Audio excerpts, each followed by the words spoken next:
Assalamualaikum warahmatullahi wabarakatuh. Bismillah, alhamdulillah, wassalatu wassalamu ala rasulillah Sayyidina Muhammad ibn Abdillah wa ala alihi wa sahbihi wa mawalah. La hawla wa la quwata illa billah. Bu Rektor yang saya hormati, Ketua Kagama Mas Ganjar, terima kasih sudah dibantu untuk menerima hadiah lelang siang hari ini. Terima kasih. Jadi tadi lelang itu sebenarnya melelangkan untuk saya sebagai pendukung setia.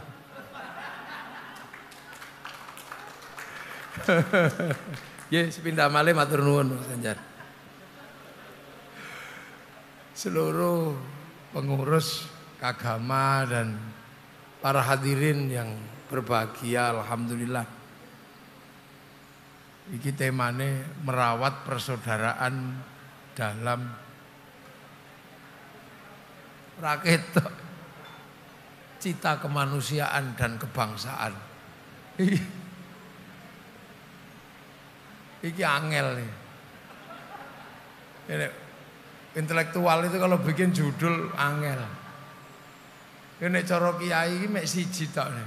Temane uripe apike piye ngono tok. Jadi memang yang mesti diletakkan dalam dasar yang paling utama adalah kemanusiaan. Jadi kemanusiaan ini adalah tema terbesar dalam kehidupan. Karena hampir segala urusan itu berujung dan bermuara kepada manusia. Jadi seluruh urusan di dunia ini ujungnya manusia. Endingnya juga manusia. Jadi jangan pernah lupa bahwa segala urusan di dunia ini adalah urusan manusia. Makanya kemanusiaan itu di atas segalanya, karena ujung dari segala urusan itu manusia. Orang bikin UGM ini juga karena ngurusi manusia. Karena apa? Manusia ini paling rentan, paling butuh banyak diurus. Jadi manusia ini paling rentan hidupnya, butuh paling banyak diurus. Paling rentan. Karena apa? Manusia ini bukan penduduk sini aslinya. Jadi manusia itu bukan penduduk sini. Jadi manusia itu pendatang di sini, alien sebenarnya. Makanya adaptasi paling susah di sini itu ya manusia. Selain manusia, adaptasinya mudah. Bebek itu begitu netes langsung bisa renang, pancen asli penduduk sini. Kambing itu asli sini. Makanya ya hidup ya mana ya nggak perlu rumah sakit, nggak perlu apa, beres. Wong asli sini kok. Makanya adaptasi tersulit bagi makhluk di muka bumi itu manusia. 9 bulan sapi itu sudah gede. Manusia 9 bulan itu kalau nggak ada yang ngurus mati. Karena semua agama ternyata mengajarkan bahwa manusia itu bukan penduduk sini, tapi kampungnya di langit sana. Kampungnya di langit. Ada yang menyebutnya akhirat, ada yang menyebutnya nirwana, ada yang menyebutnya swarga loka, ada yang menyebutnya surga. Itu kampungnya manusia. Dan di kampung itu ada berisi Tuhan.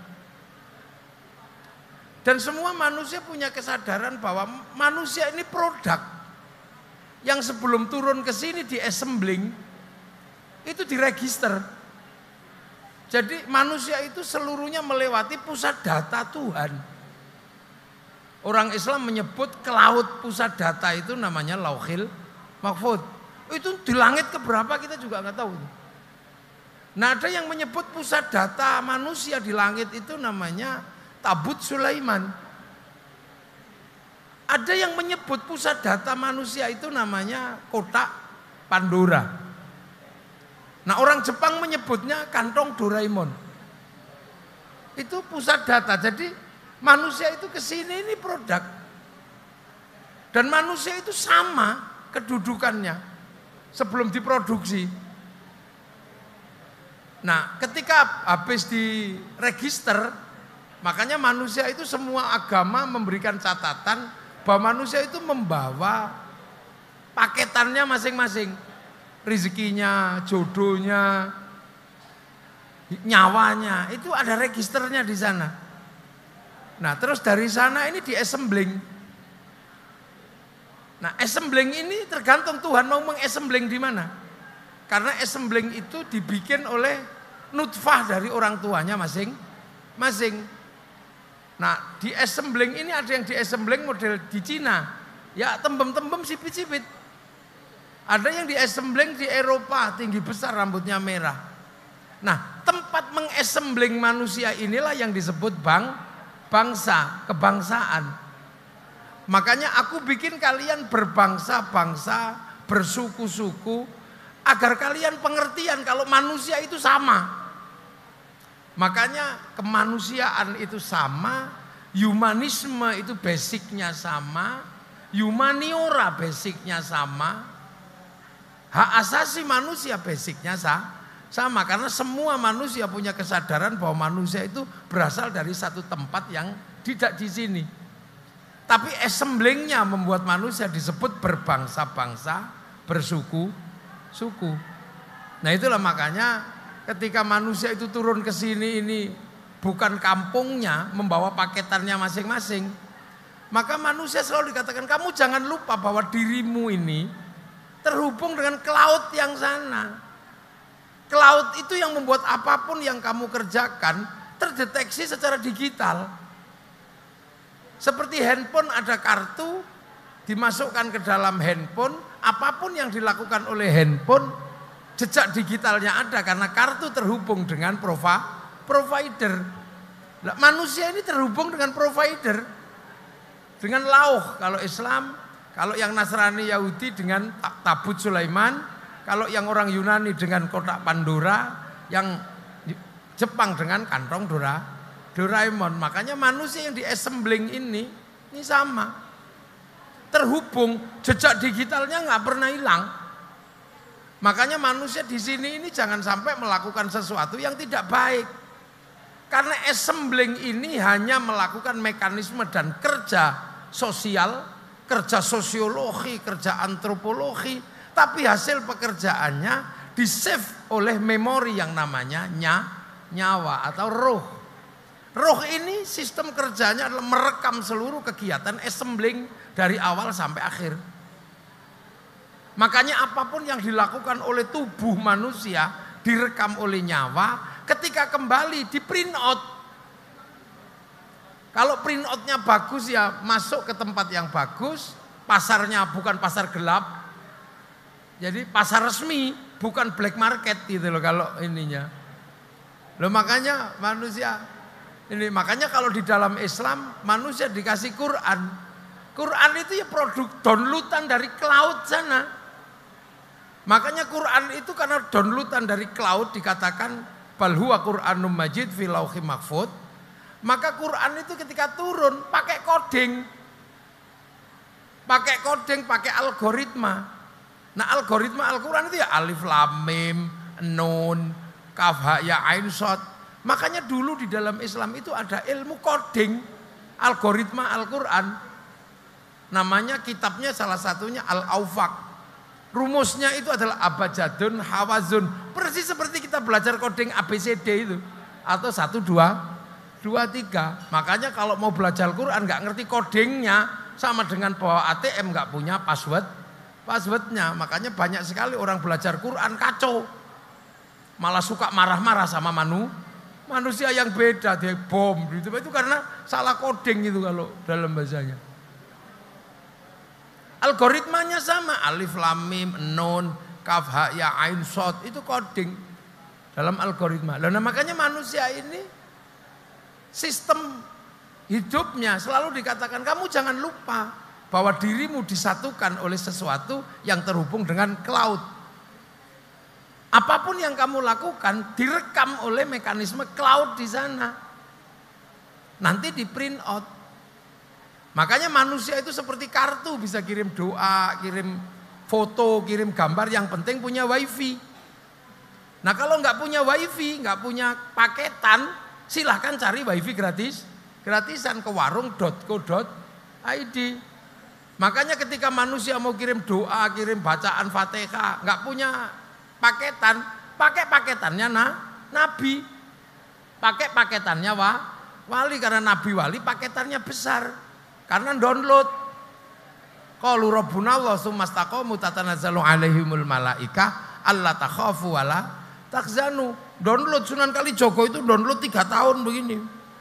Makanya paketannya besar. Lah kita kalau diajak download tidur.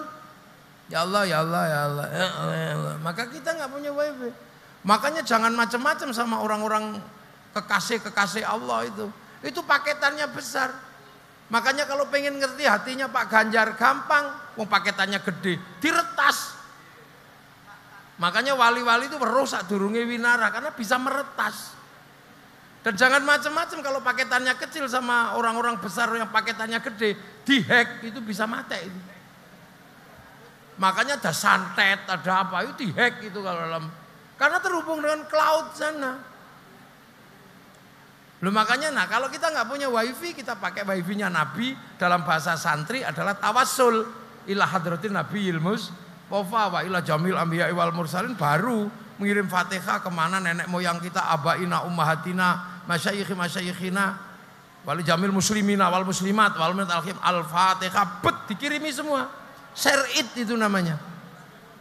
Nah ada orang tidak percaya, masa doa bisa dibagi? Jangankan doa, sepak bola U23 yang ada di Qatar itu bisa dibagi, karena di syuting satu orang dinaikkan ke satelit, oleh satelit dibagi ke seluruh dunia, namanya siaran langsung, bagiannya sama. Makanya kalau orang nggak percaya doa bisa dikirim dan dibagi, orang itu nggak punya TV. Duh, ini nalar cloud ini. Makanya di dalam nalar cloud ini sama manusia. Ketentuannya nanti catatan digitalnya sama. Nah itulah makanya kenapa manusia itu urusannya paling banyak. Karena bukan penduduk sini, nanti pulang. Makanya orang Islam menyebut roji'un. Roji' itu bahasa Arab artinya pulang. Wong Jawa wangsul marak sowan. Orang Nasrani kembali ke Allah Bapa di surga. Orang Yahudi, Nasrani, orang Hindu kembali ke Swarga Loka. Orang Buddha kembali ke Nirwana, kembali ke kampungnya. Makanya karena ini bukan kampung manusia, maka di sini urusan manusia paling banyak karena rentan punah. Makanya seluruh urusan ini kan urusan manusia sebenarnya. Kenapa ada mic? Karena ngurus kupingnya manusia. Makanya manusia itu urusannya banyak. Makanya kalau di dunia ini ngerti urusan manusia, hidupnya enak. Karena manusia butuh diurus banyak. Ngurus nya manusia aja punya pabrik Pampers. Perancis itu ngurus mukanya manusia tok kaya. Hidup diperpanjang, pipi dikembut-kembut, itu urusan semua. Kambing tidak terlalu banyak urusan, pasar kambing cuman itu. Pasar manusia, banyak. Makanya dunia ini sebenarnya tanpa manusia nggak ada masalah. Kemarin misalnya tiba-tiba kok corona manusia habis, nggak apa-apa. Buktinya apa? Chernobyl, tempat paling mengerikan di muka bumi pasca radiasi, ditinggal manusia, nggak ada yang ngurus. Sekarang jadi hutan sangat lebat. Tapi hutan yang lebat begitu kedatangan manusia, habis. Gunung ketika manusia datang, habis.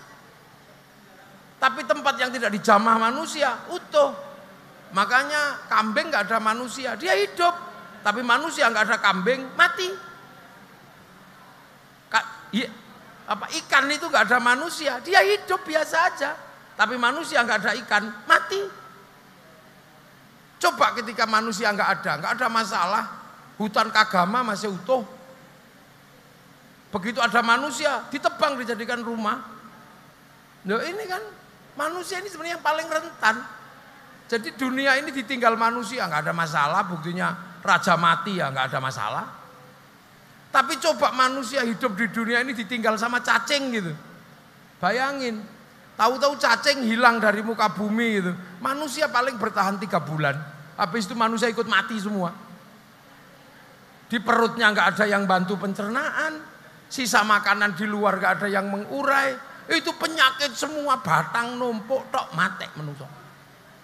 Coba nggak ada serangga itu hilang terus 2 bulan, manusia pasti mati karena penyerbukan berhenti, karena makanan nggak bisa di-download. Loh itu maka jadi manusia jangan sombong-sombong.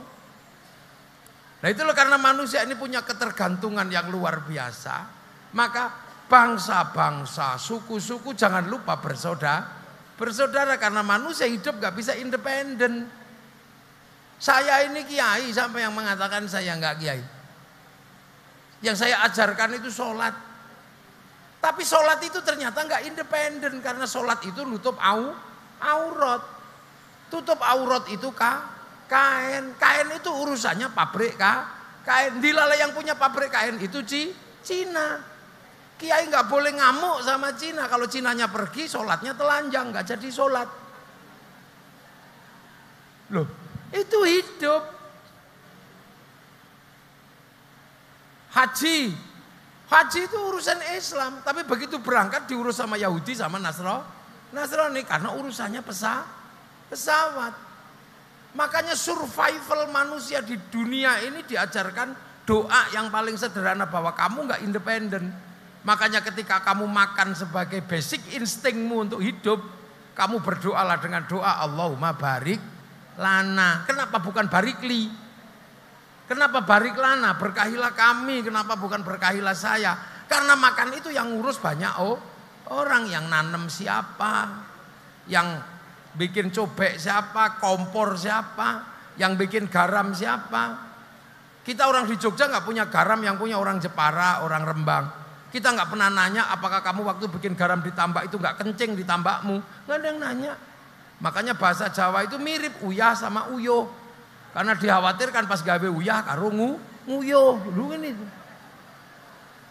Ini hidup, makanya persaudaraan itu dimanapun mutlak disandarkan pada nilai kemanusiaan.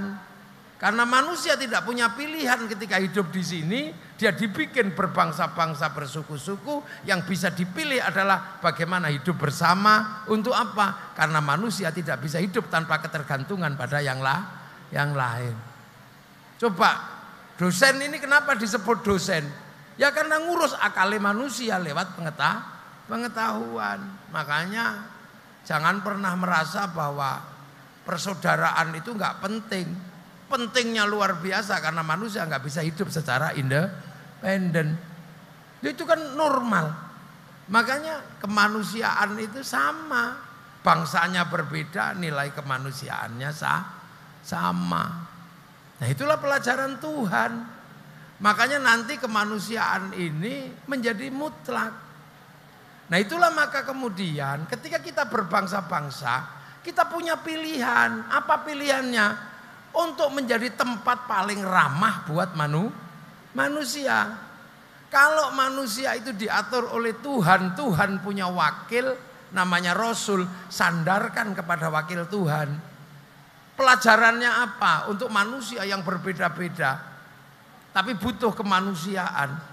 Loh makanya kalau di sini karena mayoritas Islam, maka sandaran pertama itu ya cari sandaran yang dari Islam, yang memungkinkan orang untuk tetap hidup berbeda-beda seperti ini, tapi tetap menjadi ruang kemanusiaan yang sama.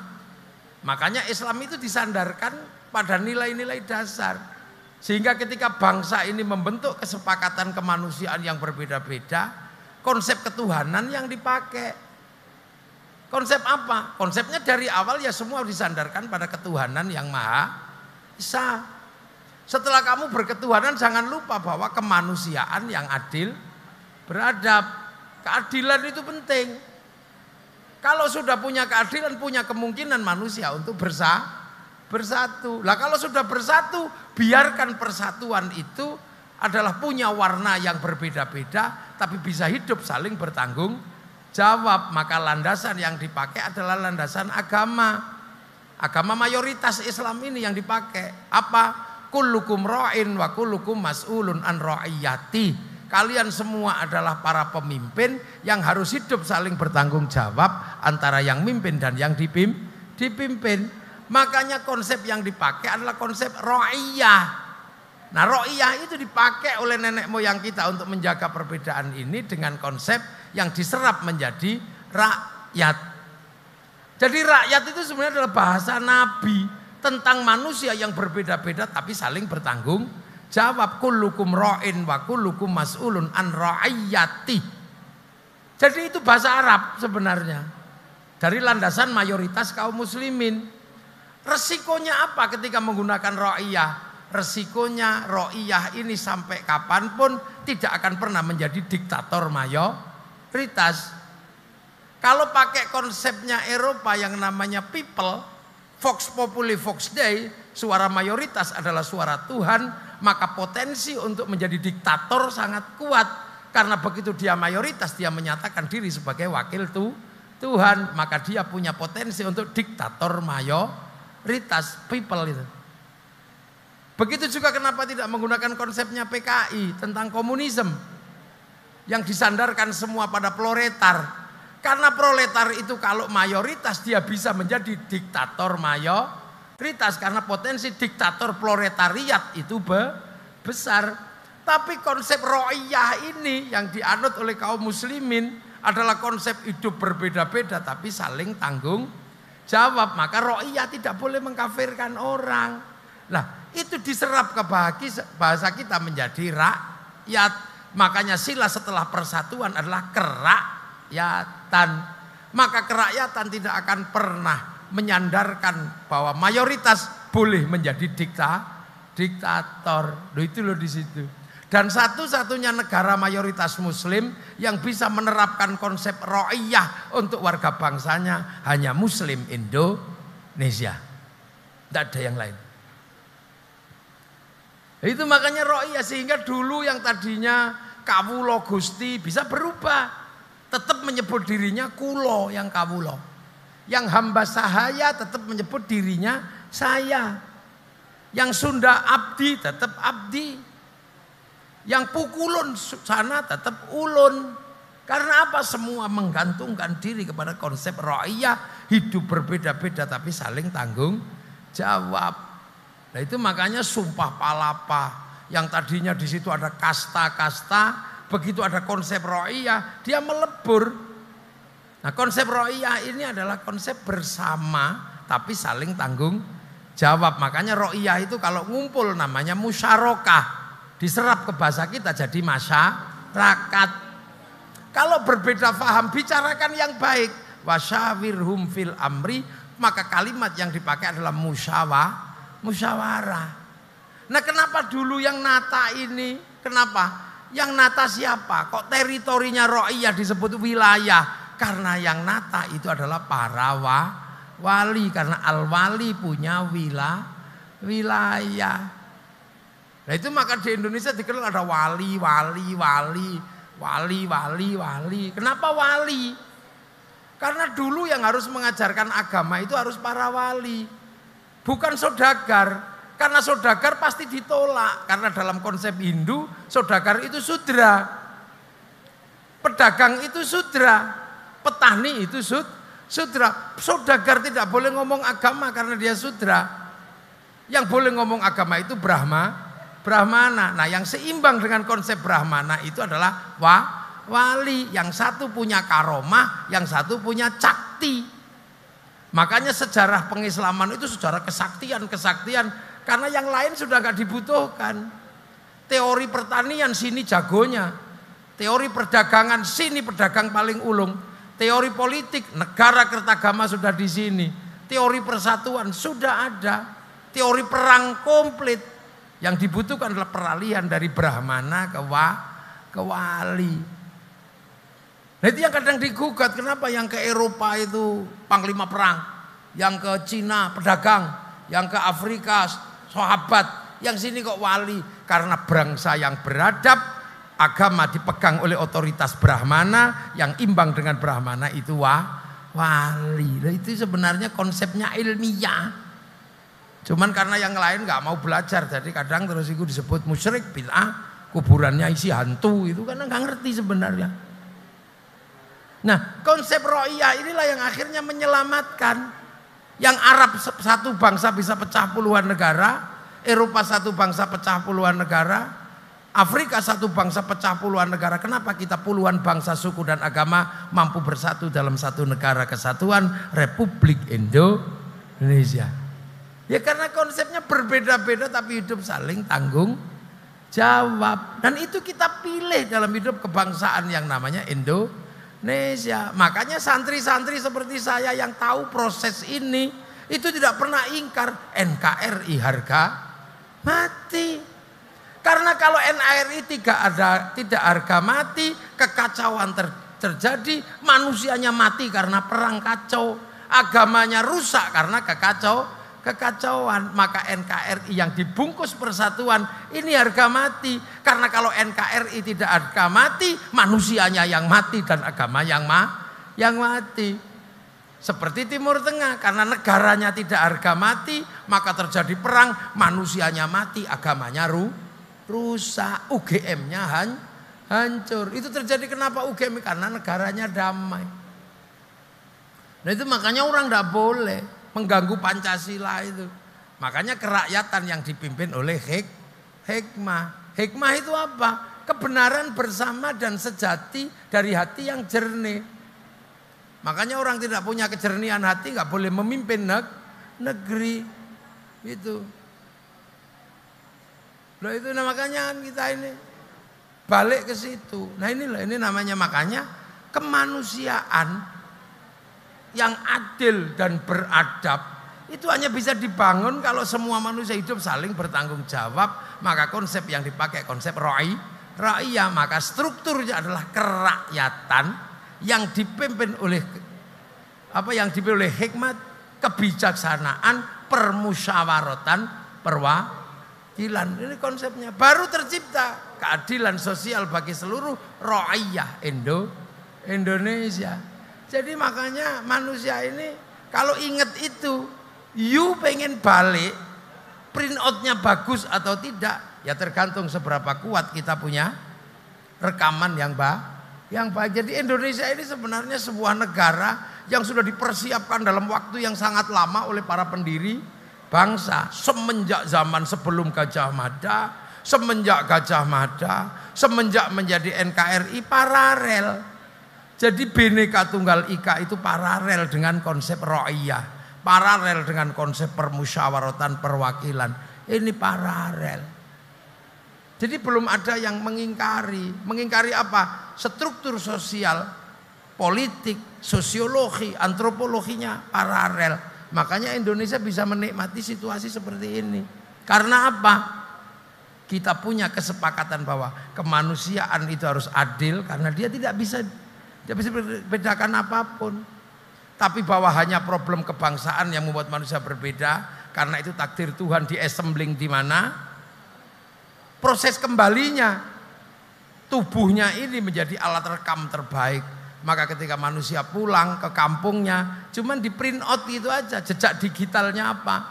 Makanya kalau manusia hidup di dunia karena paketannya ada, kalau mau dimatikan tinggal paketannya habis ya kick gitu aja. Malaikat mau nyari manusia gampang, tinggal di Sherlock gitu ya selesai. Kan cloud itu, pakai cloud, Lauhil Mahfuz itu kan cloud. Ya itulah, maka alhamdulillah Universitas Gajah Mada sampai hari ini masih konsisten bahwa nilai-nilai kerakyatan, nilai-nilai kemanusiaan dan nilai-nilai kebangsaan harus dijunjung tinggi dalam satu wujud negara kesatuan Republik Indonesia. Indonesia. Dan harus memilih bahwa kenapa harus ada NKRI harga mati. Kalau NKRI tidak harga mati, maka yang mati adalah manusianya, karena negaranya rusak. Negaranya hancur, negaranya carut marut, manusianya saling bunuh, bisa bunuh-bunuhan antar agama, antar suku, antar bangsa.